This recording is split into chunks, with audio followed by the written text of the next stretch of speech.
Halo teman-teman, di materi kali ini kita akan belajar tentang Java Database. Nah, sebelum kita mulai ke materi, kita kenalan dulu ya. Jadi, nama saya adalah Eko Kurniawan Kanedi. Saat ini saya kerja sebagai Technical Architect di salah satu e-commerce terbesar di Indonesia. Nah, saya sudah kerja lebih dari 10 tahun, dan di sela-sela kesibukan saya bekerja, saya biasanya bikin konten soal programming di YouTube channel Programmer Zaman Now. Kalau teman-teman pengen diskusi langsung sama saya, teman-teman bisa lewat Telegram ya, di sini ada Telegram saya. Atau jangan lupa juga follow sosial medianya Programmer Zaman Now, ada di Facebook, ada di Instagram, di YouTube channel tentunya, ada juga di Telegram channel. Nah, kalau teman-teman pengen diskusi secara langsung ya dari perusahaan teman-teman, misalnya pengen konsultasi atau ingin mengadakan training, teman-teman juga bisa menghubungi saya menggunakan email di sini. Oke, jadi ini materinya bukan materi yang dasar sekali ya. Jadi sebelum kita belajar Java Database, jadi pastikan teman-teman sudah mengerti tentang basic-basic Java-nya. Jadi sebelum belajar ini teman-teman harus sudah menguasai tentang Java dasar ya, Java Object Oriented Programming, Java Generic, Java Collection, Lambda, Apache Maven, Java Unit Test, Java Stream, dan yang pasti teman-teman harus sudah mengerti database-nya. Di sini saya akan menggunakan database MySQL ya, yang saat ini paling populer dan banyak digunakan. Nah, jadi kalau teman-teman belum bisa beberapa hal di sini, teman-teman bisa buka YouTube channel Programmer Zaman Now. Di sana ada materinya. Silakan teman-teman pelajari dulu ya sebelum mengikuti course atau tutorial ini. Oke, apa sih yang akan kita bahas di materi ini? Jadi ada banyak sekali ya. Yang pertama kita akan berkenalan dengan JDBC atau Java Database Connectivity. Nah, lalu kita akan berkenalan dengan driver, apa itu data source, apa itu connection ya. Ada juga JDBC data type, statement, result set, prepare statement, ya, SQL injection, ya, metadata, dan yang lain-lain. Ada banyak banget yang akan kita bahas di materi Java Database ini. Oke, kayaknya nggak usah berlama-lama ya, kita akan langsung masuk ke materi.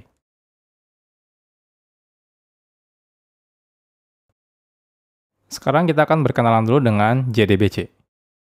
Apa itu JDBC? JDBC itu sebenarnya singkatan dari Java Database Connectivity.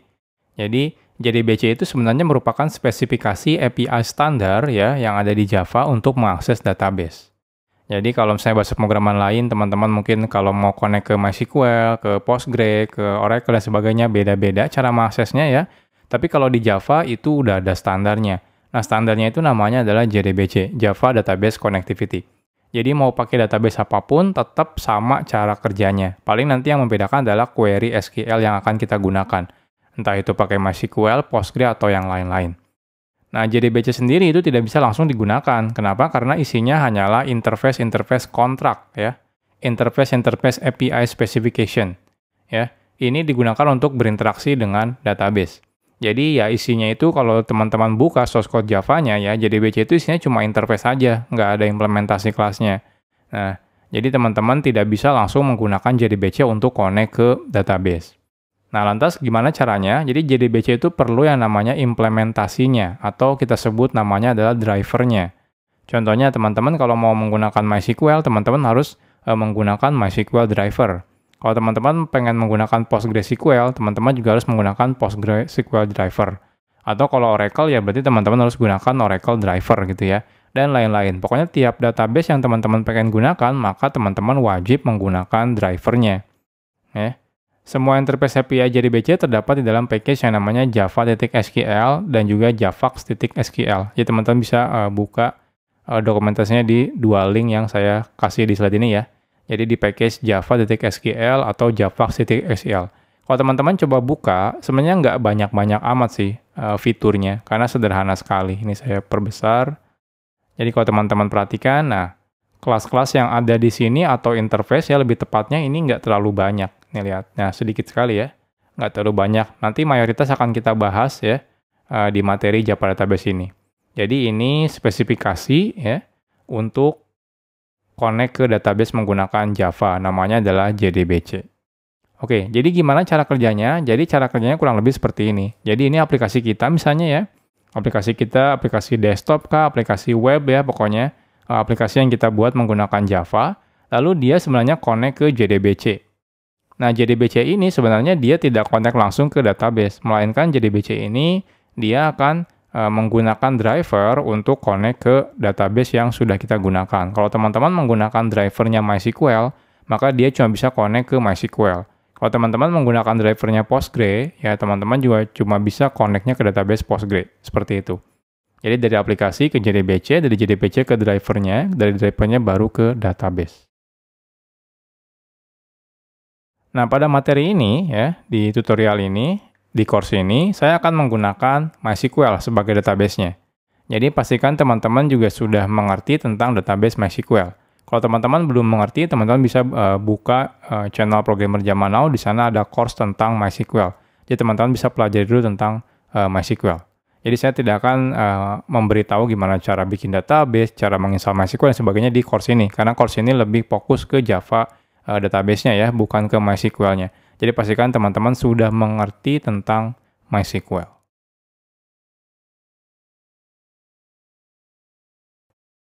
Sebelum kita mulai belajar, kita akan membuat project dulu ya. Jadi di sini saya akan menggunakan Apache Maven untuk membuat projectnya. Nah, teman-teman bisa gunakan perintah Maven ya, mvn archetype.2 generate. Jadi saya akan buka terminal. Saya akan masuk ke tempat biasa saya bikin project, ke development YouTube di sini. Lalu kita ketikkan Maven ya, archetype generate. Jadi seperti ini. Lalu enter. Ini agak sedikit lama ya. Nanti teman-teman kalau misalnya udah keluar pilihannya, teman-teman bisa ketikkan ini. Maven strip archetype strip quick start ya. Karena template-nya banyak sekali. Oke, udah keluar nih template-nya. Kita akan pilih Maven ya. Ini ya, Maven archetype quick start. Archetype quick start. Enter. Nah, ada keluar dua pilihan. Ada dua jenis project dengan dengan nama Maven Archetype Quick Start. Kita pilih yang ini ya. ORG Apache Maven. Jadi kita pilih nomor 2 di sini. Jadi saya masukkan input 2. Selesai. Nah, ini versi template keberapa? Saya akan gunakan versi yang paling terakhir ya. Jadi di sini, jadi saya masukkan 8. Selanjutnya di sini grup ID-nya. Grup ID-nya adalah Programmer Zaman Now. Teman-teman bisa set terserah teman-teman grup ID-nya. Artifact-nya itu nama project-nya, contohnya belajar Java Database.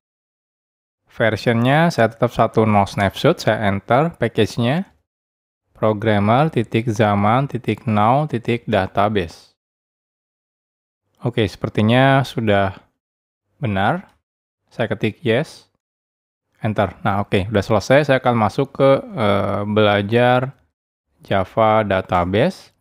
Lalu saya akan menggunakan IDE IntelliJ IDEA. Jadi saya akan buka. Silakan teman-teman menggunakan IDE apapun itu. Silakan buka. Oke, tunggu sebentar. Sampai keluar. Di sini sudah keluar. Oke, saya maximize dulu. Oke, di sini sudah keluar.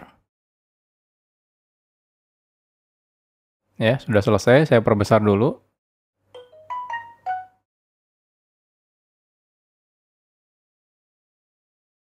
Fontnya saya naikkan ke 23. Oke, kayaknya udah kelihatan besar ya. Oke, next. Di sini saya akan menggunakan JUnit ya sebagai testingnya. Jadi saya tidak akan banyak-banyak bikin main class ya. Saya cukup untuk ngetesnya itu menggunakan JUnit saja. Jadi di sini kita akan menambahkan dependensi JUnit versi 5. Nah, teman-teman bisa cari di sini ya di source.maven.org, lalu teman-teman ketikkan JUnit strip Jupyter. Jadi di sini teman-teman bisa ketikkan JUnit Jupyter. JUnit Jupyter, enter. Lalu cari yang grup ID-nya ini, org JUnit Jupyter ya. Di sini JUnit Jupyter.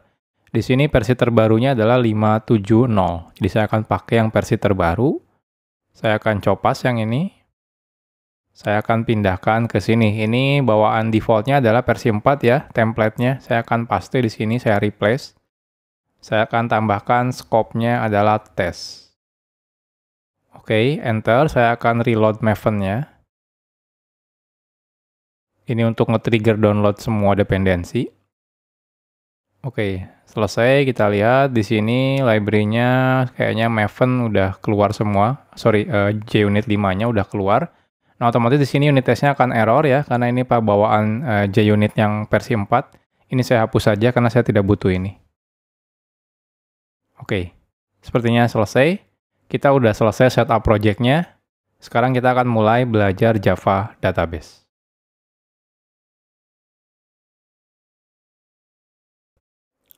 Sekarang kita akan bahas tentang driver. Driver, seperti yang sebelumnya kita sudah jelaskan ya, itu adalah jembatan penghubung antara JDBC dengan Database Management System-nya atau DBMS-nya. Ya. Nah, ini contohnya akan kita gunakan adalah MySQL. Nah, sebenarnya driver ini berisikan kelas-kelas implementasi dari interface yang terdapat di JDBC. Jadi, karena JDBC itu adalah interface isinya, jadi sebenarnya driver itu isinya adalah kelas implementasi dari interface-interface itu. Jadi, sederhana sebenarnya ya. Jadi, kayak kita kalau mau bikin driver sendiri juga bisa sebenarnya. Teman-teman silakan implementasikan semua interface yang ada di JDBC. Cuma ya ribet banget sih ya kalau kita bikin manual. Jadi mendingan kita gunakan yang sudah ada. Nah, tanpa menggunakan driver, kita JDBC tidak bisa terkoneksi ke DBMS. Jadi kalau teman-teman nge-running aplikasi Java ya, pengen connect ke database tanpa driver, itu ya nggak akan jalan gitu ya, nggak akan bisa connect ke database-nya. Driver di JDBC direpresentasikan oleh interface yang namanya java.sql.driver. Jadi ada sebuah interface namanya driver. Jadi ini adalah representasi dari drivernya. Teman-teman bisa lihat Java doc-nya di sini, atau kalau saya buka source code-nya di sini, saya akan buka driver gitu ya. Nah, di sini ada di package java.sql. Nah, ini adalah driver. Jadi ini berupa interface sebenarnya ya. Dia sudah ada sejak Java versi 1.1 ya. Kayaknya udah lama banget nih. Jadi lihat ini ada connect dan sebagainya, ada banyak sekali ya function-functionnya di sini. Jadi kalau teman-teman pengen bikin driver sendiri ya teman-teman simple, silakan bikin kelas turunan dari driver. Kelas ini mungkin simple ya, tapi yang ribet itu ya ketika teman-teman harus bikin implementasi ini nih, kelas connection dan sebagainya. Ya. Jadi yang nggak disaranin sih bikin driver sendiri, kecuali teman-teman bikin database sendiri mungkin ya. Oke, next. Kita akan bicara soal MySQL driver. Kenapa? Karena kita akan menggunakan database MySQL ya. Jadi MySQL itu sudah menyediakan driver untuk JDBC. Jadi teman-teman nggak perlu bikin driver sendiri ya. Teman-teman tinggal gunakan saja yang sudah ada. Nah, kita bisa mencari ya MySQL driver itu dengan menggunakan kata kunci yang namanya MySQL Connector Java. Jadi teman-teman tinggal cari di search.maven.org ya. Setelah dapat, silakan cari versi yang paling baru. Kalau teman-teman sudah menggunakan database yang versi baru, lalu tinggal tambahkan ke project-nya. Oke, kita akan cari di sini. Jadi teman-teman silakan mengetikkan MySQL Connector Java. Nah, di sini ada banyak ya, teman-teman cari yang grup ID-nya MySQL.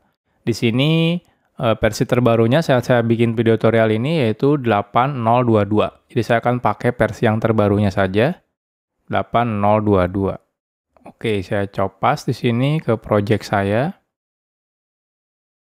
Saya buka POM XML-nya, saya paste di sini. Oke, jadi ini ya MySQL, grup ID-nya, artefaknya MySQL Connector Java, dan ini versinya. Oke, saya akan refresh dulu ini Maven-nya, biar di-download dependensinya. Oke, sudah selesai. Nah, di sini kelihatan ada library MySQL Connector Java. Oke, jadi seperti ini teman-teman cara menambahkan dependensinya. Lantas, selanjutnya apa yang perlu kita lakukan? Yang perlu kita lakukan selanjutnya adalah meregistrasi driver ke JDBC. Nah, setelah kita menambahkan dependensi MySQL driver ke project kita perlu melakukan yang namanya registrasi driver terlebih dahulu sebelum kita connect ke database. Nah, kenapa kita perlu registrasi dulu? Karena kalau tidak diregistrasikan dulu, si JDBC-nya tidak mengerti gitu ya, driver mana yang harus dia gunakan, seperti itu. Jadi, teman-teman harus registrasiin dulu ke si JDBC-nya. Untuk melakukan registrasi driver, kita bisa menggunakan static method yang namanya register driver ya, itu ada di kelas yang namanya driver manager. Ya, teman-teman tinggal gunakan driver manager register driver. Lalu tinggal teman-teman masukkan si objek drivernya, di mana di sini kita akan membuat MySQL driver. Jadi ini contohnya. Jadi teman-teman untuk melakukan registrasi driver, teman-teman tinggal bikin objek driver ya. Drivernya itu kan dia java.sql.driver ya. Nah, teman-teman tinggal pakai implementasinya yang ini. com MySQL CG JDBC driver. Kalau teman-teman pernah lihat tutorial di internet, mungkin masih banyak yang menggunakan com.mysql.jdbc.driver ya. Nah, tapi di versi yang terbaru itu udah di-deprecated, teman-teman nggak direkomendasikan pakai yang itu. Jadi teman-teman pakai nama kelas yang baru ini untuk JDBC drivernya. Nanti kita lihat deh. Nah, setelah itu, setelah teman-teman bikin objek MySQL drivernya ya, teman-teman registrasiin ke ini, driver manager register driver. Lalu teman-teman silakan registrasikan MySQL drivernya. Nah, perlu diingat, hampir rata-rata kebanyakan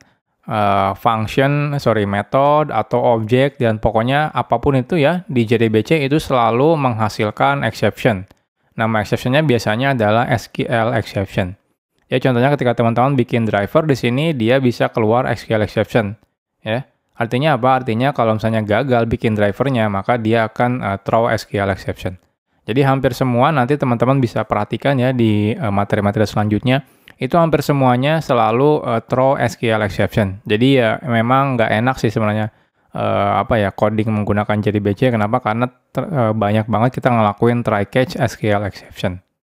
Oke, kita akan coba registrasi drivernya di project kita. Jadi di sini di bagian unit testnya saya akan bikin sebuah unit test baru, namanya adalah driver test ya, nama kelasnya. Oke, di sini kita akan bikin unit test namanya test register. Jadi teman-teman di sini cukup menggunakan membuat driver ya, java.sql ya. Lalu teman-teman bikin misalnya MySQL driver sama dengan new, kita akan bikin menggunakan polymorphisme. Jadi teman-teman di sininya driver ya, Java SQL driver, tapi implementasinya kita akan pilih yang ini. com MySQL CG JDBC. Jangan menggunakan yang ini, com MySQL JDBC. Kenapa? Karena ini udah deprecated. Teman-teman gunakan yang ini. Jadi gunakan yang ini. Nah, kalau teman-teman perhatikan di sini dia error ya, unhandled exception Java SQL exception. Jadi teman-teman harus menggunakan try catch SQL exception ya. Ada di package java.sql. Jadi harus seperti ini. Nah, selanjutnya teman-teman bisa registrasikan drivernya ke aplikasi teman-teman, ke JDBC maksudnya, menggunakan driver manager ya. Ada di package Java SQL juga, --register driver ya. Teman-teman tinggal masukkan MySQL driver. Nah, seperti ini. Kalau misalnya error, maka di sini keluar. Saya akan gunakan assertions ya, bawaan dari JUnit, --fail kalau error. Masukkan exception-nya.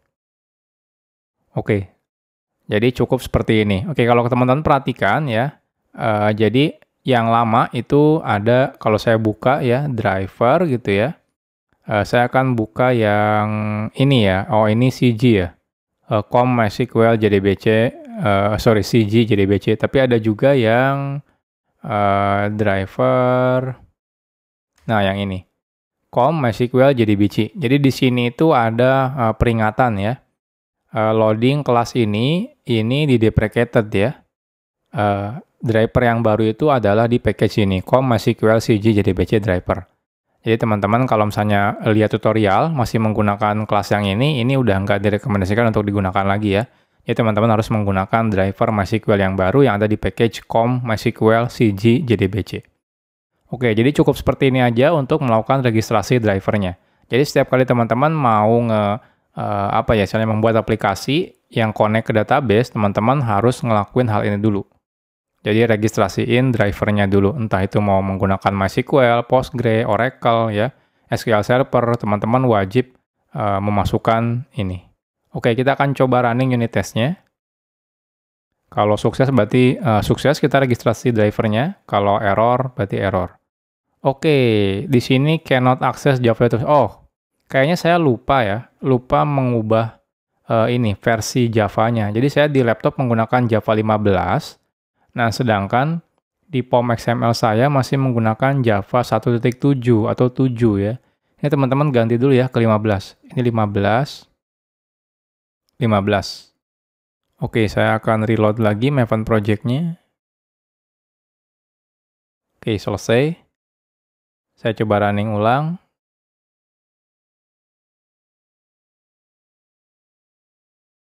Nah, selesai.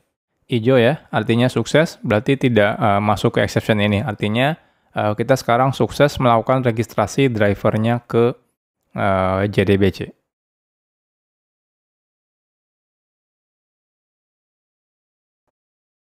Sekarang kita akan bahas tentang connection. Setelah kita melakukan registrasi driver ke JDBC, kita sekarang bisa melakukan namanya koneksi ke database. Jadi ketika teman-teman melakukan registrasi driver, belum berarti itu connect ke database, yaitu belum. Itu baru tahapan awal saja untuk meregistrasikan drivernya. Nah, tahapan selanjutnya biasanya kita akan membuka koneksi ke database-nya.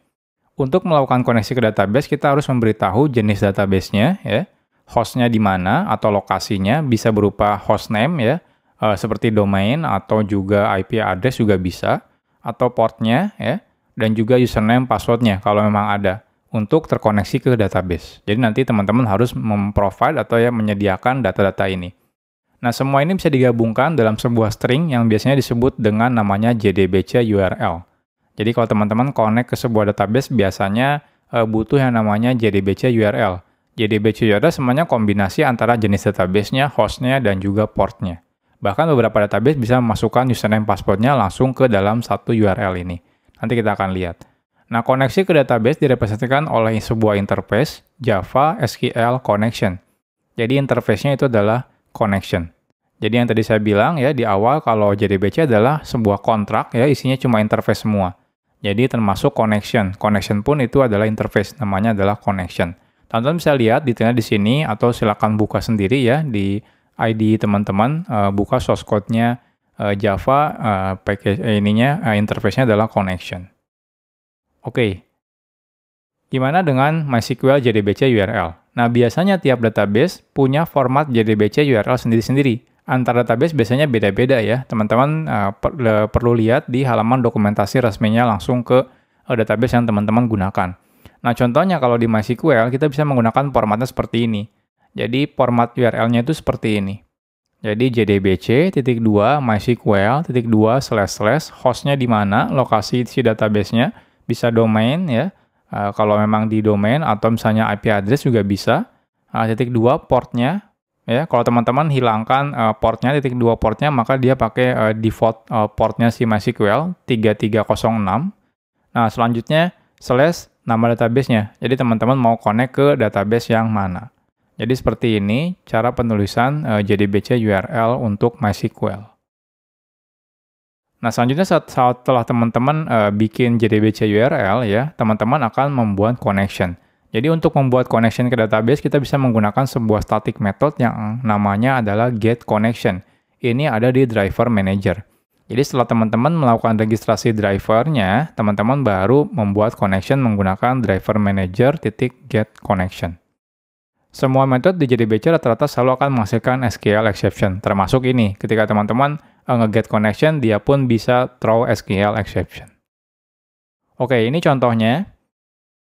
Jadi misalnya kita akan connect ke JDBC URL ini. Jadi di sini teman-teman bisa lihat JDBC, MySQL, localhost, artinya saya akan connect ke database yang ada di laptop saya sendiri.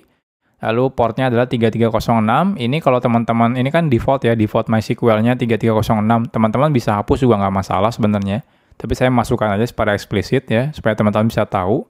Nah, selanjutnya / di sini dan nama database-nya. Nama database-nya adalah belajar Java database misalnya. Ya, teman-teman bisa sesuaikan. Nah, selanjutnya teman-teman di sini kita akan bikin username-nya apa, sesuaikan dengan username database-nya. Password-nya juga apa. Lalu teman-teman ketika mau bikin koneksinya cukup menggunakan driver manager.getConnection. Ya. Teman-teman masukkan JDBC URL-nya, username-nya, dan password-nya. Jadi di sini ada 3 parameter. JDBC URL, username, dan password. Lalu dia akan jadi objek connection. Nah, kalau di sini tidak error, berarti teman-teman sukses. Jadi teman-teman bisa print out ya di sini sukses membuat koneksi. Kalau misalnya gagal, dia akan throw exception. Entah itu misalnya username password-nya salah, database-nya tidak ada gitu ya, atau nggak bisa connect ke database, itu nanti akan throw exception. Dan di sini masuk ke SQL exception seperti ini. Oke, kita akan coba ya. Nah, tapi sebelumnya kita akan bikin dulu database. Sebelumnya sih saya udah pernah bikin database dengan nama yang sama. Jadi saya akan coba masuk dulu MySQL. Jadi kalau saya show databases, saya udah punya ya belajar Java database. Saya akan drop dulu, drop. database. Oke, setelah itu saya create ulang, create database, belajar Java database. Oke, jadi kita sudah punya database yang namanya belajar Java database. Selanjutnya kita akan connect dari sini ya. Jadi kita di sini akan bikin sebuah unit test baru namanya connection test. Oke, selanjutnya di sini saya akan bikin unit test baru, test connection. Jadi harus selalu diawali dengan registrasi driver. Nah, biar lebih enak ya, biar lebih cepat lah ya, saya akan bikin static ya di sini. Jadi di sini tinggal gunakan driver sama dengan new MySQL driver ya. Lalu kita try catch.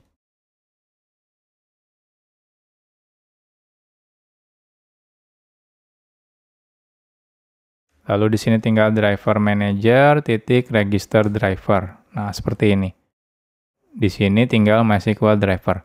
Nah, teman-teman bisa pakai seperti ini sebenarnya kalau di kode biasa ya. Nah, atau karena saya menggunakan unit test ya, jadi teman-teman bisa bikin before all ya. Jadi pakai before all ini. Jadi sebelum unit testnya dijalankan, saya akan registrasikan dulu user drivernya. Jadi untuk registrasi driver itu cukup sekali saja. Jadi nggak perlu teman-teman tiap mau connect ke database harus registrasi driver, itu nggak perlu. Cukup sekali saja ketika misalnya aplikasi teman-teman pertama kali nyala. Setelah itu ya nggak usah lagi gitu ya, nggak usah registrasi driver lagi. Jadi cukup sekali aja. Oke, di sini selanjutnya setelah registrasi driver, kita akan bikin connection menggunakan driver manager titik get connection. Lalu di sini teman-teman ada parameter yang namanya JDBC URL, username dan juga passwordnya. Ini hasilnya adalah connection yang ada di package java.sql. Oke, jadi di sini kita akan bikin string JDBC URL ya. JDBC.2 MySQL.2 / kalau saya di laptop sendiri berarti saya localhost ya. Lalu di sini 3306 portnya, lalu di sini belajar Java database. Oke, kita akan gunakan string username, kebetulan username-nya adalah root ya. String password, kebetulan saya tidak ada passwordnya. Kalau teman-teman ada passwordnya, silakan masukkan passwordnya. Nah, kalau teman-teman perhatikan, get connection ini akan throw SQL exception. Jadi teman-teman juga harus menggunakan try catch SQL exception seperti ini ya. Selanjutnya kalau misalnya gagal connect database, saya akan gagalkan si testingnya ya, unit testnya. Jadi menggunakan assertion.fail exception-nya. Oke, selesai. Ini saya close dulu. Nah, selanjutnya kalau teman-teman berhasil membuat object connection, artinya kita berhasil connect ke database ya. Jadi teman-teman bisa tambahkan di sini print out contohnya ya, sukses connect ke database. Nah, seperti ini. Sekarang kita akan coba simulasi dulu yang salah misalnya ya. Jadi yang salah contohnya saya akan ganti database-nya, contohnya salah seperti ini. Kita akan coba running. Nah, lihat error ya. Keluar errornya adalah unknown database salah. Jadi database salah itu tidak dimengerti. Berarti memang salah ya. Berarti teman-teman bisa lihat, dia akan keluar SQL exception. Oke, selanjutnya kita ganti username-nya Eko contohnya ya. Passwordnya Eko. Kita coba running ulang lagi. Nah, lihat. Access denied for user Eko ya, using password yes. Jadi artinya apa? Artinya ketika kita connect ke database menggunakan username Eko dan passwordnya Eko, ini ditolak ya. Nggak bisa connect, karena mungkin kata si MySQL-nya nggak ada sih data user dengan nama Eko di database MySQL ini gitu ya, jadi ditolak. Jadi teman-teman ketiap connect ke database ini, ketika teman-teman gagal, dia langsung throw exception gitu ya. Jadi blok kode ini tidak akan dieksekusi. Jadi dia throw exception masuk ke cache ini. Jadi unit testnya otomatis gagal. Oke, kita akan perbaiki root. Passwordnya kosong. Kita coba lagi. Oke, masih error. Errornya apa? Oke. Nah, di sini ada error lagi yang namanya the server time zone value WIB ya. is unrecognized for represent more than one time zone. Jadi defaultnya di laptop saya time zone-nya si MySQL itu menggunakan WIB di mana dia merepresentasikan banyak time zone ya. Jadi agak membingungkan. Jadi kita harus spesifikasi time zone-nya menggunakan JDBC driver dengan parameter server time zone. Jadi ini tergantung ya, kalau teman-teman error ya di laptopnya, error time zone seperti ini, silakan teman-teman tambahkan parameter server time zone. Kalau tidak error sih nggak usah ya. Nah kebetulan di laptop saya database-nya pakai bawaan default, jadi keluar error seperti ini. Jadi saya akan ganti server time zone-nya. Jadi di sini cukup tambahkan, di sini ya di belakang cukup tambahkan tanda tanya, server time zone ya, server huruf kecil semua, T-nya besar, zone-nya huruf kecil. Sama dengan saya akan menggunakan time zone Jakarta ya, Asia/Jakarta seperti ini. Biar sesuai dengan waktu Indonesia Barat lah istilahnya. WIB ini bukan waktu Indonesia Barat ya. WIB ini bukan waktu Indonesia Barat. Saya agak lupa WIB itu apa gitu, time zone WIB. Western Indonesian Time. Mungkinkah? Oh, kayaknya sih waktu Indonesia Barat ya, Western Indonesian Time.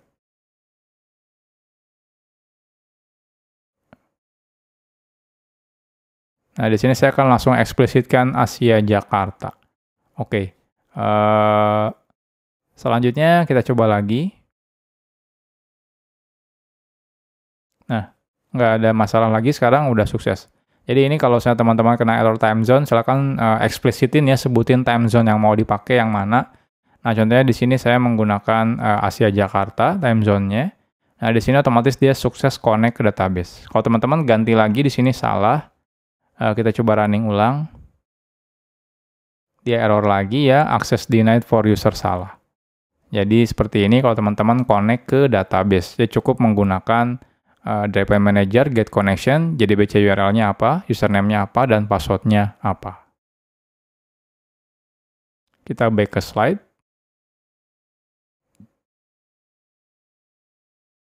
Nah, selanjutnya, setiap teman-teman selesai menggunakan connection, itu disarankan untuk selalu menutup connection-nya. Jadi, kalau teman-teman buka koneksi ya ke database, maka wajib ditutup kalau teman-teman udah nggak pakai lagi. Nah, kenapa wajib? Jikalau sebuah connection tidak kita tutup, maka selama aplikasi kita berjalan, koneksi ke database akan selalu terbuka. Jadi ketika teman-teman open connection-nya, maka dia akan membuat koneksi persisten ya, artinya dia akan connect terus ke database. Jadi ada live connection di database-nya. Nah, jikalau connection yang terbuka ke database terlalu banyak, contohnya teman-teman bikin aplikasi website gitu ya, tiap teman-teman ada request user, teman-teman buka koneksi baru ke database. Kalau tiba-tiba ada 100 user connect ke website teman-teman, maka teman-teman akan buka 100 koneksi. Misalnya teman-teman lupa nutup gitu ya. Kalau lupa nutup, walaupun usernya udah pergi gitu ya dari website kita, maka koneksi tetap terbuka gitu ya. Nah, itu bahaya banget. Nah, ditakutkan nanti kalau misalnya kita tidak bisa membuka koneksi lagi ke database dikarenakan sudah menyentuh nilai maksimum koneksi yang bisa ditangani oleh si database-nya. Jadi database itu punya maksimum limit koneksi. Contohnya, maksimum connection di MySQL itu adalah 151. Teman-teman bisa baca di dokumentasi MySQL-nya. Artinya apa? Artinya kalau ada teman-teman mau buka koneksi baru ke database MySQL dan ternyata sudah nge-hit limitnya, maka nggak bisa, akan ditolak gitu ya. Jadi nggak lucu teman-teman cuma bisa buka website gitu ya, cuma 151 request gitu ya. Pas request ke 152 ditolak gara-gara koneksinya udah kebanyakan gitu ya. Padahal teman-teman lupa menutup koneksi yang sebelumnya. Jadi hati-hati ketika teman-teman buka koneksi. Jadi teman-teman wajib melakukan close connection. Jadi untuk menutup connection, teman-teman cukup menggunakan ini, close. Ya. Ketika close, teman-teman, maka otomatis dia akan menutup koneksinya. Jadi setelah teman-teman selesai membuka koneksi, melakukan proses query, ataupun menginsert data, update data, delete data, maka setelah selesai ya, teman-teman nggak butuh lagi, teman-teman close koneksinya. Teman-teman bisa gunakan connection titik close. Jadi ada metode yang namanya close untuk menutup koneksi. Oke. Kalau di sini gimana? Kalau yang tadi unit test kita, ya kalau yang unit test kita sih otomatis ditutup ya. Kenapa? Karena programnya otomatis mati. Jadi kalau programnya mati sih otomatis ditutup. Yang mengerikan tuh kalau misalnya programnya kayak website. Website itu kan nggak mati-mati ya. Jadi dia koneksinya nggak akan pernah ditutup. Jadi pastikan teman-teman kalau bikin kayak website gitu ya, atau aplikasi desktop yang connect ke database, jadi selama aplikasi desktopnya nggak di-close, koneksinya nggak akan ditutup gitu ya. Jadi pastikan teman-teman harus menutupnya secara manual. Nah, di sini saya akan bikin tes baru, saya copas aja. Test connection close. Jadi di sini teman-teman setelah sukses, pastikan teman-teman ngelakuin connection titik close untuk menutup koneksinya. Jadi ini kalau kita running ya sebenarnya sama aja, nggak ada bedanya. Nah, atau close ini sebenarnya ini bawaan dari ini ya. Dia itu implementasi dari ini auto closable, interface yang namanya auto closable. Jadi sebenarnya teman-teman bisa menggunakan try with resource bawaan dari si Java ya. Jadi ini udah pernah saya bahas di materi Java dasar. Jadi teman-teman ketika buka koneksi, teman-teman bisa masukkan ke dalam try di sini. Nah, kalau kayak gini teman-teman nggak perlu ngelakuin close koneksi secara manual. Ini otomatis sama si Java-nya akan di close koneksinya. Jadi teman-teman menggunakan try with resource, try ya, masukkan resource-nya di kurung buka kurung tutup ini, ya. Koneksi di sini nanti otomatis di sini akan menutup koneksi setelah blok try-nya selesai dieksekusi. Walaupun terjadi error, contohnya di sini, maka si try-nya pun akan tetap menutup koneksi. Jadi kalau kita running, ini sukses dan dia udah pasti di close koneksinya. Jadi teman-teman bisa lakukan secara manual atau menggunakan try with resource seperti ini.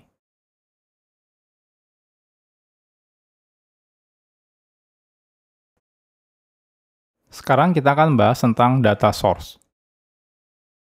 Ada masalah sebenarnya dengan kita menggunakan connection. Jadi connection itu adalah sebuah resource yang sangat mahal. Jadi objek yang sangat mahal. Ketika teman-teman bikin sebuah connection itu sebenarnya mahal banget. Nah, jikalau aplikasi kita sangat ketergantungan dengan database, maka membuka tutup koneksi setiap ada request itu sangatlah mahal harganya. Jadi misalnya teman-teman bikin website gitu ya, terus tiba-tiba ada request masuk gitu ya, teman-teman akan buka koneksi ke database, setelah selesai tutup koneksi lagi. Nah, ketika ada request masuk lagi, buka lagi, setelah selesai tutup lagi. Itu sebenarnya mahal, biayanya mahal. Kenapa? Karena connection itu sangat lambat ketika pertama kali dibuat. Kalau teman-teman tiap request itu buka koneksi baru, maka otomatis tiap request pasti lambat. Nah, selain itu, connection itu sangat mahal. Kalau bayangin teman-teman punya website, ya, ketika tiba-tiba pada suatu waktu ada 1000 user yang masuk gitu ya, maka teman-teman akan membuka 1000 koneksi. Kalau misalnya teman-teman sudah dinaikin ya, limit koneksi ke MySQL-nya jadi 10.000 ya, sebenarnya 1000 berarti bisa dihandle. Cuma problemnya adalah 1000 itu akan makan memori yang banyak, ya. Jadi koneksi ke database itu sebenarnya mahal banget untuk kalau teman-teman bikin manual menggunakan connection. Nah, oleh karena itu melakukan manajemen koneksi secara manual itu sangat tidak direkomendasikan. Apalagi nanti ketika teman-teman bikin aplikasi di kehidupan nyata ya. Saya pun seumur-umur nggak pernah bikin buka tutup koneksi ya ketika bikin aplikasi. Karena itu sangat mahal. Jadi teman-teman harus hindari melakukan seperti ini. Lantas pertanyaannya, kalau misalnya nggak boleh ngelakuin ini secara manual, lantas gimana solusinya? Nah, jadi ada solusi yang namanya connection pool. Nah, apa itu connection pool? Connection pool adalah konsep di mana dibanding kita membuka koneksi baru setiap ada request masuk ya, yang connect ke database, lebih baik di awal kita buat banyak koneksi terlebih dahulu. Jadi di awal ketika aplikasinya nyala, teman-teman langsung bikin misalnya 100 koneksi ke database, udah selesai. Nah, sehingga hanya lambatnya di awal. Oke, di awalnya mungkin aplikasinya lambat gitu ya, ketika booting atau startup-nya lambat. Tapi kan nggak masalah, itu kan di awal doang gitu ya. Nah, selanjutnya ketika ada request itu jadi cepat gitu ya. Nah, selanjutnya ketika ada request yang butuh koneksi, kita hanya cukup menggunakan salah satu connection. Jadi kalau teman-teman ketika pertama kali bikin connection pool ya, isinya ada 100 connection. Ketika ada request masuk, teman-teman nggak perlu lagi bikin connection. Tapi teman-teman cukup pakai connection yang sudah dibuat di awal. Nah, selanjutnya setelah teman-teman selesai ya menggunakan database-nya, teman-teman tidak perlu menutup koneksi. Lantas apa yang dilakukan? Teman-teman mengembalikan koneksinya ke dalam pool-nya. Jadi kayak minjem koneksi gitu ya di dalam. Jadi pool itu kayak tempat di mana semua koneksi disimpan di situ. Lalu request masuk itu teman-teman mengambil koneksi, habis itu setelah selesai gitu ya, teman-teman simpan lagi ke dalam pool-nya. Nah, jikalau semua connection sedang terpakai contohnya, misalnya tiba-tiba ada traffic-nya naik gitu ya, pool-nya cuma ada 100 koneksi misalnya, tapi tiba-tiba ada 1000 request yang masuk gitu ya. Nah, maka 100 request pertama akan diberi koneksi. Nah, 900 request selanjutnya diminta nunggu dulu gitu ya. Jadi, ketika ada request yang koneksi yang butuh lagi, request tersebut diminta untuk menunggu terlebih dahulu. Nah, dengan demikian penggunaan memori untuk connection tidak akan terlalu bengkak. Kenapa? Karena cuma 100 koneksi yang dibuatnya. Nah, yang lainnya disuruh nunggu dulu sampai koneksinya dikembalikan ke dalam pool. Jadi ketika ada 1000 request masuk, teman-teman nggak perlu bikin 1000 koneksi gitu ya. Jadi teman-teman tetap menggunakan si 100 koneksi yang sudah dibikin di dalam namanya connection pool. Nah, connection pool di dalam JDBC itu direpresentasikan dengan interface yang namanya javax ya, .sql, .data source. Jadi ada yang namanya data source, itu isinya adalah isinya di dalamnya itu banyak sekali connection, atau ini konsepnya adalah connection pool. Nah, sayangnya untuk connection pool sebenarnya di si MySQL driver pun sudah menyediakan, tapi nggak bagus gitu ya. Jadi kalaupun misalnya di tiap database driver sudah menyediakan connection pool, tapi sebenarnya kurang bagus. Nah, ini adalah konsepnya secara gambaran kalau teman-teman biar kebayang. Jadi di dalam pool seperti ini, jadi kita bikin connection pool atau data source ya. Di dalamnya kita bikin banyak koneksi, contohnya di sini ada 1, 2, 3, 4, 5 ya, 5 koneksi di sini. Semua 5 koneksi ini akan terkoneksi ke database. Tapi kita bisa tahu jadinya maksimum koneksinya cuma ada 5 gitu ya. Nah, selanjutnya ketika ada request masuk dari user, nanti user itu cukup minjem koneksi ke pool ini. Jadi dia pinjam koneksi ini untuk connect database. Setelah selesai, dia nggak perlu nutup koneksinya, dia cukup mengembalikan ke si poolnya. Nah, termasuk ada request masuk lagi, ambil lagi. Ketika ada request masuk, ambil lagi. Ketika ini penuh ya, semua requestnya dipakai sama, semua koneksinya dipakai sama semua request, maka request yang lain itu akan nungguin sampai ada koneksi yang sudah selesai dipakai dan dikembalikan ke dalam pool. Jadi ini konsepnya. Nah, kalau teman-teman membuat connection pool secara manual, itu bukanlah hal bijak ya. Kenapa? Karena lebih baik kita menggunakan library yang sudah ada, ya, yang sudah terbukti bekerja dengan baik. Karena kalau teman-teman bikin sendiri, ya, walaupun konsepnya sudah mengerti gitu ya, habis itu teman-teman misalnya bikin connection pool sendiri menggunakan Java Collection misalnya ya, menggunakan list atau menggunakan set gitu ya, habis itu teman-teman bikin banyak koneksi, masukkan ke dalam list atau ke dalam set. Nah, itu nggak menjamin juga teman-teman benar implementasi connection pool-nya. Apalagi ketika teman-teman misalnya ada proses yang rebutan koneksi gimana gitu ya. Nah, jadi nggak disarankan teman-teman bikin implementasi sendiri. Nah, ada satu library yang namanya Hikari CP atau Hikari Connection Pool. Hikari CP ini adalah salah satu connection pool library yang paling populer saat ini di Java. Kayaknya sih yang paling cepat dan canggih ya saat ini adalah Hikari CP. Mungkin kalau nanti ada lagi, mungkin saya akan update materi ini ya. Tapi saat ini, saat saya bikin materi ini, ya yang paling canggih dan yang paling terkenal, populer itu adalah Hikari CP. Nah, kita bisa menggunakan Hikari CP ini untuk melakukan yang namanya connection pool terhadap koneksi database di aplikasi kita. Ya, ini adalah websitenya. Jadi ada di GitHub, dia open source juga ya. Teman-teman bisa buka di sini. Kita akan lihat di sini. Jadi ini adalah Hikari CP ya, udah banyak juga startnya, ada 14.000 ya. Nah, di sini ini teman-teman fiturnya bisa baca di sini ada apa aja, bahkan di sini ada performanya seperti ini ya dibandingkan dengan connection pool yang lain. Contohnya ini Hikari CP yang paling tinggi ya, connection ops per millisecond-nya. Jadi bayangin jauh banget bedanya sama connection pool yang lain kayak Vibur, Tomcat, DBCP2 atau C3V0 ini. Ya, jadi kencang banget sih Hikari CP, makanya sekarang lagi banyak banget orang yang pakai Hikari CP kalau misalnya bikin aplikasi berbasis database menggunakan Java. Cara penggunaannya pun ada di sini ya, teman-teman bisa lihat di sini ada config-config-nya, cara penggunaannya, dan sebagainya. Nanti kita akan sambil praktekkan juga. Oke, jadi yang sekarang yang perlu kita lakukan adalah kita akan menambahkan dulu ya Hikari CP connection pool ini. Teman-teman bisa cari di sini, nah di sini nih. Ada dependensinya untuk Java versi 8 ke atas ya. Kalau masih teman-teman pakai Java 7, pakai yang ini. Kalau Java 6, pakai yang ini. Karena saya menggunakan Java 15, jadi saya akan copas yang ini. Saya akan copas, copy ya. Saya akan pindah ke project saya. Saya akan buka POM XML-nya. Kita akan tambahkan Hikari CP di sini. Oke, setelah selesai saya akan refresh Maven-nya. Biar di-download. Nah, sepertinya udah di sini. Nah, ini ada Hikari CP ya. library-nya. Oke. Nah, selanjutnya untuk membuat ini data source atau connection pooling menggunakan HKDCP, yang perlu kita lakukan adalah yang pertama kita bikin konfigurasinya. Konfigurasinya apa? Ya simple sih, teman-teman tinggal set kayak drivernya menggunakan yang mana, JDBC URL-nya menggunakan yang mana, username-nya apa, password-nya apa. Lalu teman-teman bisa menggunakan konfigurasi pool-nya. Jadi pool-nya pun dynamic ya, teman-teman bisa tentukan. Di sini contohnya ada beberapa yang bisa kita set. Contohnya yang pertama adalah maximum pool size. Jadi berapa sih maksimum koneksi yang pengen kita bikin gitu ya. Jadi artinya apa? Artinya sesibuk apapun nanti tidak akan melebihi dari ini. Contohnya saya set 10. Artinya nanti koneksinya maksimumnya akan dibuat 10 saja. Ya. Tidak akan lebih dari 10. Jadi teman-teman juga bisa aman gitu ya. Jadi nggak, apakah tiba-tiba ketika traffic naik koneksinya jadi bengkak, itu nggak juga. Karena kita udah set maksimumnya adalah 10. Nah, selanjutnya ada minimum idle-nya, itu 5.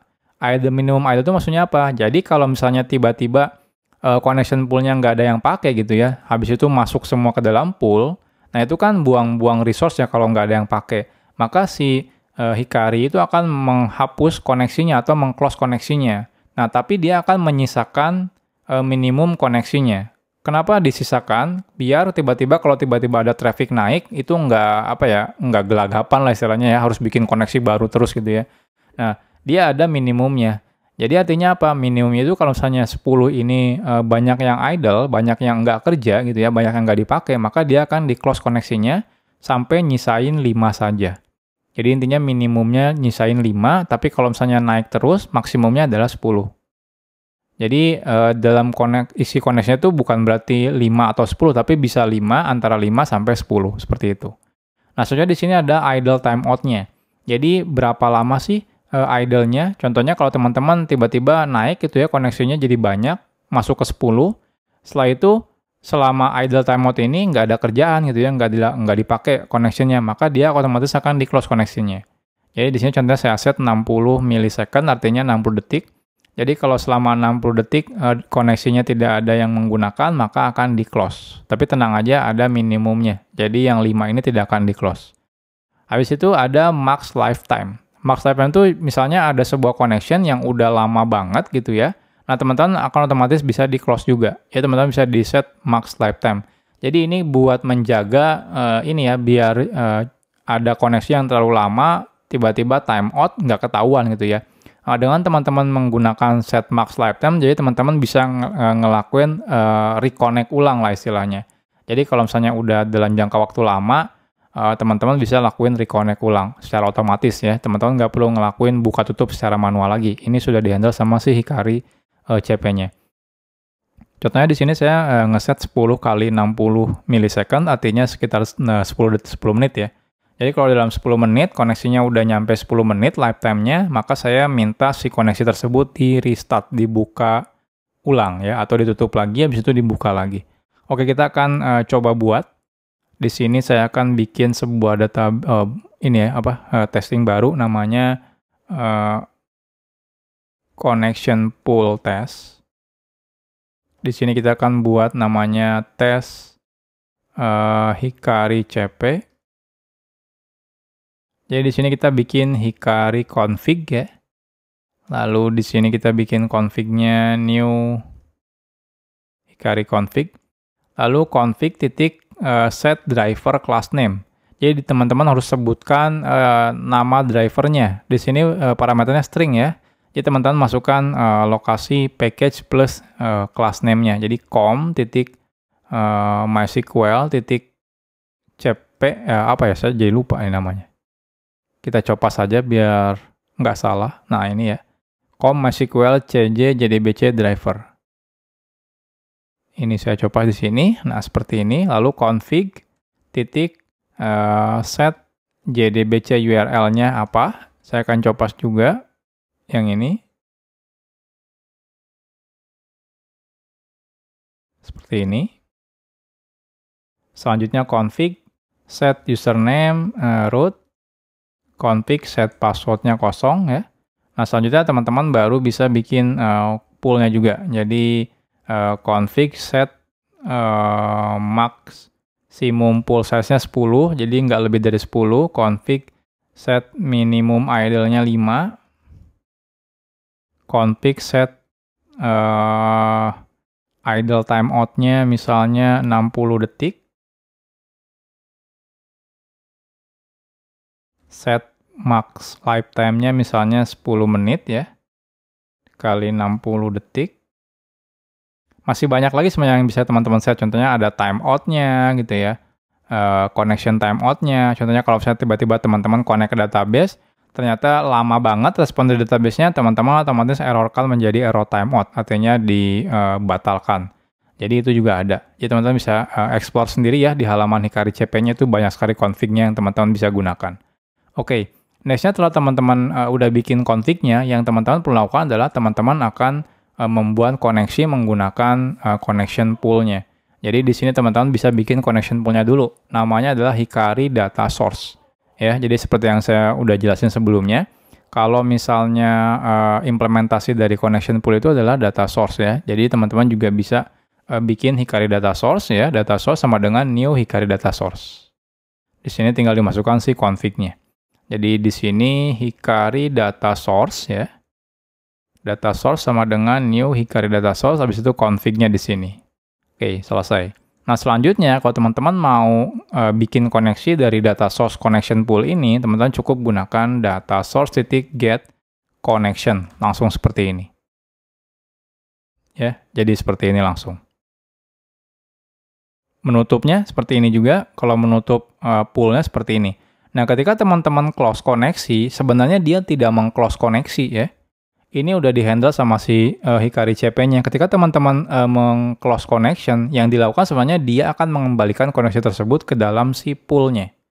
Jadi tenang aja, ini nggak akan close koneksi, melainkan teman-teman akan mengembalikan si koneksinya ke dalam pool-nya. Jadi kalau misalnya kita bikin di sini ya, Java SQL mana? Connection.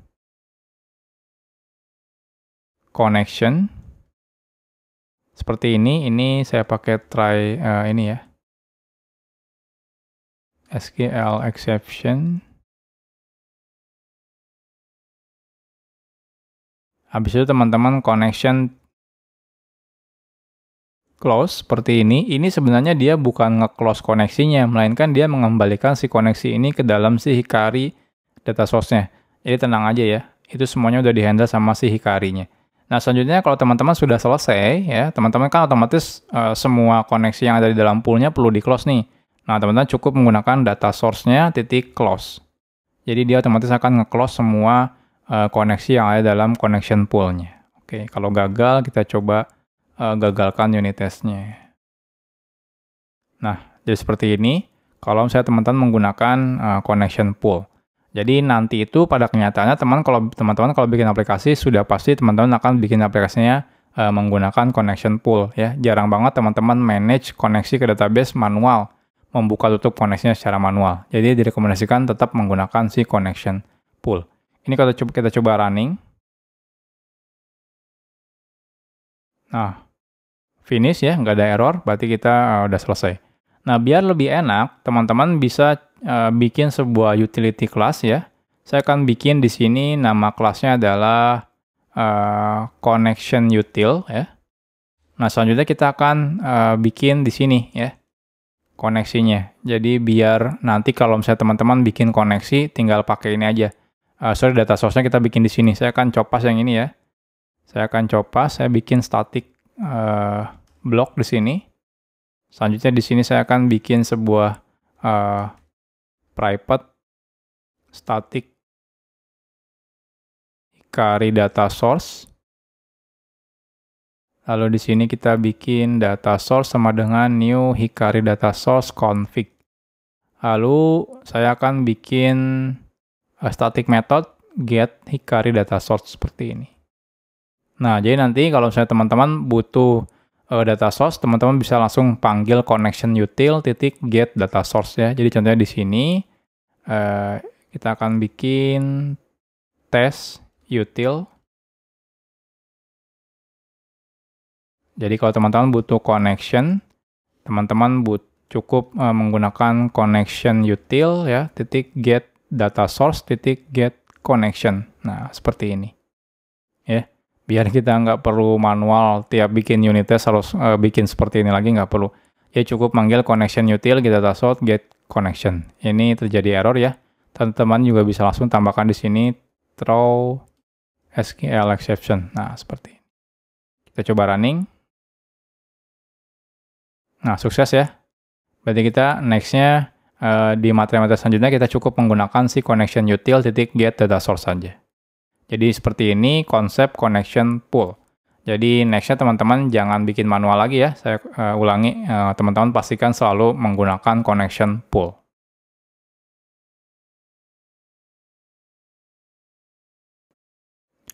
Sekarang kita akan bahas tentang statement. Saat kita terkoneksi ke database via connection, sudah pasti kita ingin mengirim perintah SQL ya. Ya buat apa juga kita menggunakan database kalau kita nggak mau ngirim perintah SQL ke database-nya. Jadi pasti kita akan mengirim perintah SQL. Nah, connection itu adalah objek yang bertugas sebagai jembatan koneksi dari aplikasi yang kita buat ya ke database via JDBC. Nah, sedangkan untuk mengirim perintah SQL, kita akan menggunakan beberapa objek yang lainnya. Nah, salah satunya adalah yang namanya statement, yang sekarang kita akan bahas.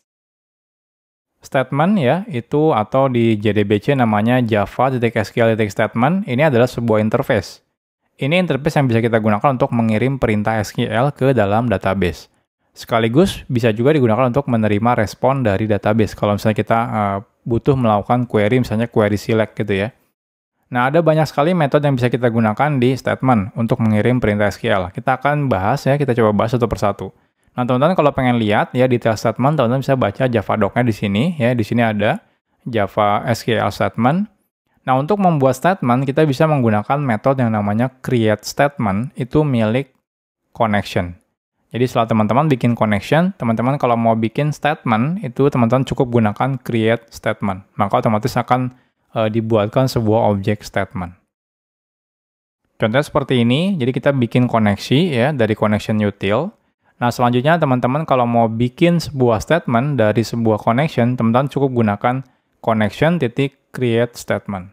Nah, jangan lupa setelah teman-teman gunakan statementnya, setelah selesai, jangan lupa juga di close connection-nya. Statement-nya.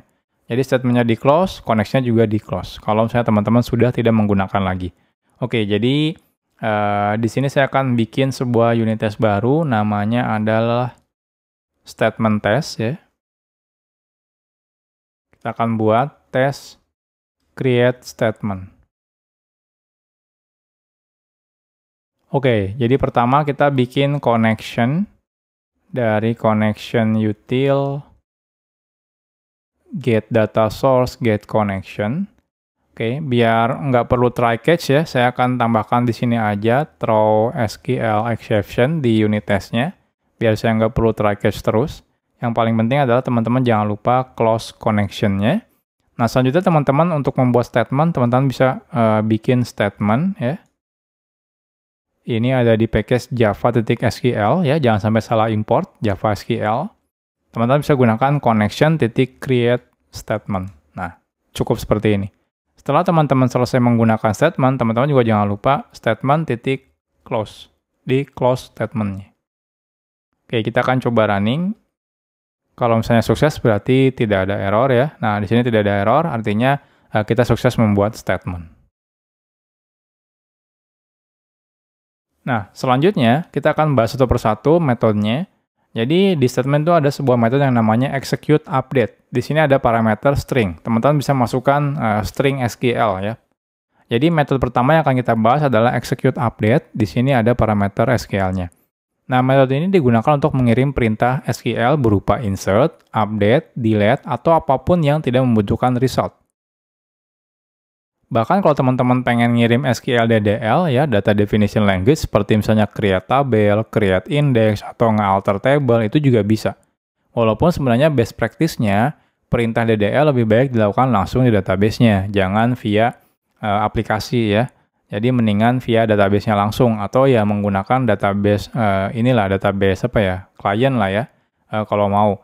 Jadi kalau di aplikasi sih lebih baik fokusnya ke data manipulation language ya, DML, seperti insert, update, delete, atau select. Ya. Nah, jadi ini juga boleh. Kalau teman-teman mau ngirim SQL DDL, di sini juga boleh, nggak masalah. Execute update ini mengembalikan return berupa integer, di mana ini biasanya mengembalikan berapa banyak record di database yang terkena impact perintah SQL kita. Jadi contohnya kalau teman-teman mengirim query untuk insert satu data, maka dia balikannya mungkin 1 gitu ya. Kalau teman-teman memasukkan insert ke update untuk 5 record ya, maka dia balikannya adalah 5. Jadi dikasih tahu berapa record yang terupdate atau kena impact-nya. Oke, kita akan coba. Jadi contohnya sebelum kita coba, kita akan bikin tabel dulu ya. Di sini contohnya kita bikin sebuah tabel namanya customer. Ya, dia punya ID, name, sama email ya. Habis itu kita akan tambahkan constraint ya, unique ke dalam si emailnya. Habis itu primary key-nya adalah ID. Oke, kita akan coba. Nah, kalau saya ketik di sini kan agak ribet ya kalau salah. Jadi saya akan menggunakan data grid. Teman-teman bisa menggunakan MySQL Client GUI apapun terserah, misalnya MySQL Workbench juga boleh. Saya akan connect dulu ke database-nya. Di sini contohnya belajar Java database. Usernya root ya, passwordnya saya kosongkan. Database-nya belajar Java database. Saya tes dulu koneksinya. Oke. Ini ada error server time zone seperti yang tadi di aplikasi. Saya set dulu time zone-nya Asia Jakarta. Saya coba connect ulang. Oke, connect. Oke, sudah. Saya perbesar dulu ya. Kayaknya kecilan.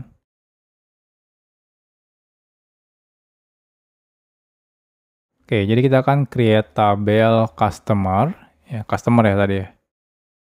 Customers. ID-nya varchar, not null. Lalu name sama email.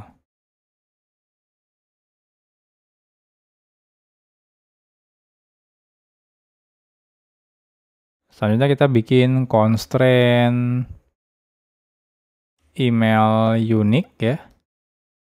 Unique emailnya, setelah itu primary key ID, lalu engine-nya saya set InnoDB. Oke.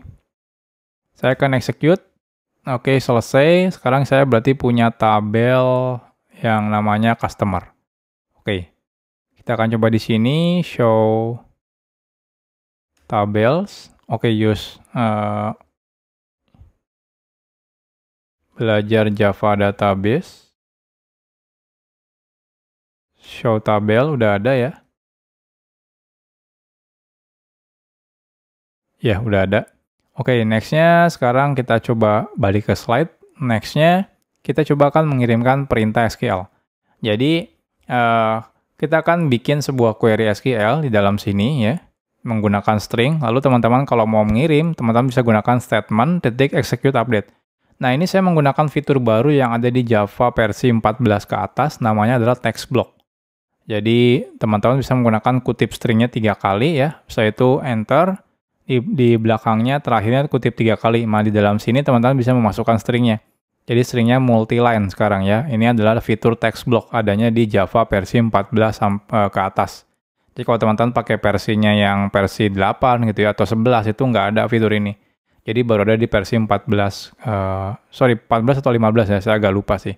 Tapi yang paling pasti di Java yang sekarang saya pakai ya, Java 15 itu sudah ada. Oke, jadi saya back lagi, kita akan coba saya akan copas ini ya. Tes, create statement, tes update ya ini ya. Tes execute update. Oke, jadi yang kita lakukan adalah setelah buat statementnya, kita akan mengirim perintah SQL-nya. Saya akan bikin string SQL sama dengan pakai text block 3 kali, seperti ini. Di sini saya masukkan perintahnya. Insert into customer, ID, name, email ya.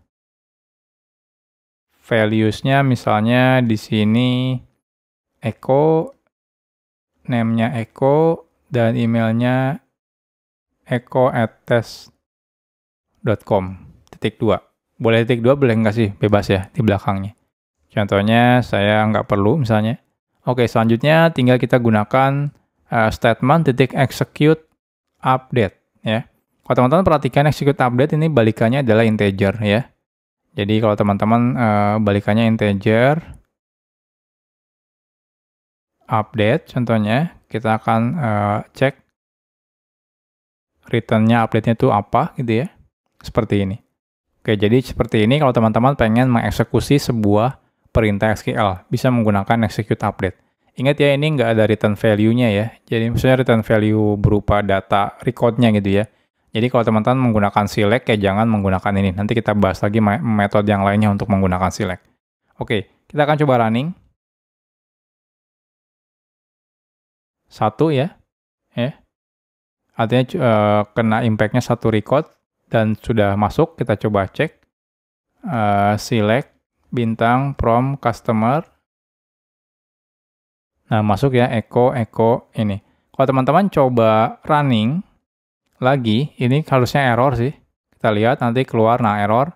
Errornya tetap keluar SQL exception ya. Di sini keluarnya errornya ini. Duplicate entry echo for key customer primary. Jadi kena error karena duplikat primary key. Kita ganti contohnya Kurniawan.